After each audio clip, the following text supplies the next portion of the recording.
บายดีน้องมีซื้อว่านั่งมนต์สวรรค์กองที่ซุปคู่ฟิสิกส์ปีหนึ่งวันนี้จะมานำเสนอเกี่ยวกับประวัติของนักฟิสิกส์ที่มีชื่อว่าอเล็กซานโดร โวลตา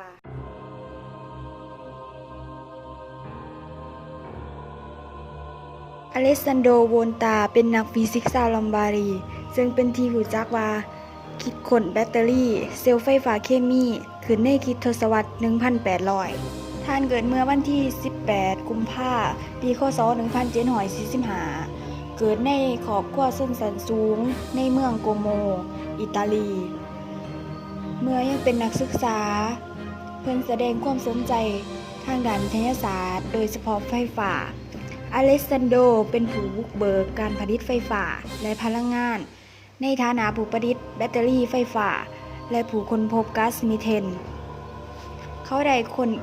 คิดกล่องเชื้อเพลิงในปีคศ 1799 และได้รายงานผลการทดลองของเขาในปีคศ 1800 ในจดหมายฉบับที่ 2 ถึงประธานาธิบดีแห่งสมาคมด้วยการประดิษฐ์นี้โวลตาพิสูจน์ให้เห็นว่ากระแสไฟฟ้าสามารถเกิดขึ้นได้ทางเคมี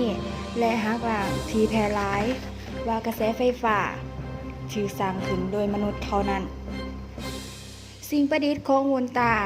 กระตุ้นให้เกิดความตื่นเต้นทางวิทยาศาสตร์และนำไปสู่การทดลองอื่นๆที่นำไปสู่การพัฒนาด้านไฟฟ้าเคมีในที่สุดอเล็กซานโดรได้รับการชื่นชมจากนาโปเลออนโบนาปาร์ตสำหรับการประดิษฐ์ของเขาและได้รับเชิญให้ไปที่สถาบันฝรั่งเพื่อแสดงให้เห็นถึงสิ่งประดิษฐ์ของเพิ่นแก่สมาชิกของสถาบันโวลตาได้รับพระราชทานเกียรติยศอย่างหลวงหลายในปีคศ 1774 เขาได้เป็นศาสตราจารย์ทางฟิสิกส์ที่โรงเรียนรอยัลในเมืองโกโม1 ปีต่อมาเขาได้ปรับปรุงอุปกรณ์ที่เฮ็ดให้เกิดไฟฟ้าสถิตอิเล็กโทรโพลุสซึ่งอุปกรณ์ชิ้นนี้ได้ใช้หลักการของนักวิเคราะห์ชาวสวีเดนชื่อโจฮันวิกกี้ซึ่งเขาอธิบายไว้ในปีคศ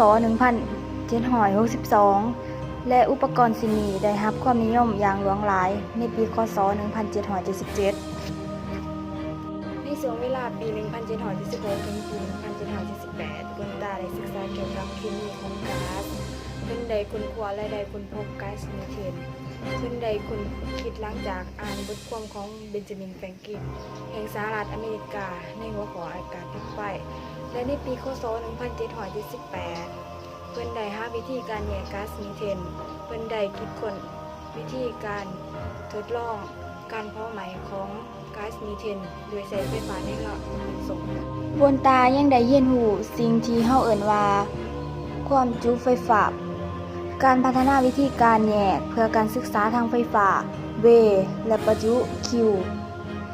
และค้นพบว่าวัตถุที่กำหนดจะมีสัดส่วนโวลตาได้เอิ้นสิ่งนี้ว่ากฎของความจุไฟฟ้าและผลงานชิ้นนี้ได้ถูกตั้งชื่อว่าโวลต์วิกันวานีนักฟิสิกส์ชาวอิตาลีค้นพบสิ่งที่เพิ่นเอิ้นว่าไฟฟ้าศัตรูเมื่อมีโลหะ2ชนิดที่เชื่อมต่อกันอยู่ในจุดที่มีขากบและอีกอันหนึ่งโวลตาคิดว่าขากบเฮ็ดหน้าที่เป็นตัวนำไฟฟ้าทั้ง2ตัวและเป็นเครื่องจับกระแสไฟฟ้า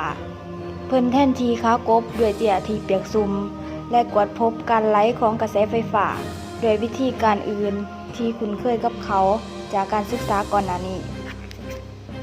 โดยวิธีนี้เพิ่นได้ค้นพบสูตรเคมีไฟฟ้าและกฎว่าแรงดึงดูดของเซลล์ไฟฟ้าประกอบด้วยอิเล็กตรอนคู่ที่แยกจากกันอิเล็กโทรไลต์คือความแตกต่างระหว่างไฟฟ้าของขั้วไฟฟ้าทั้งสอง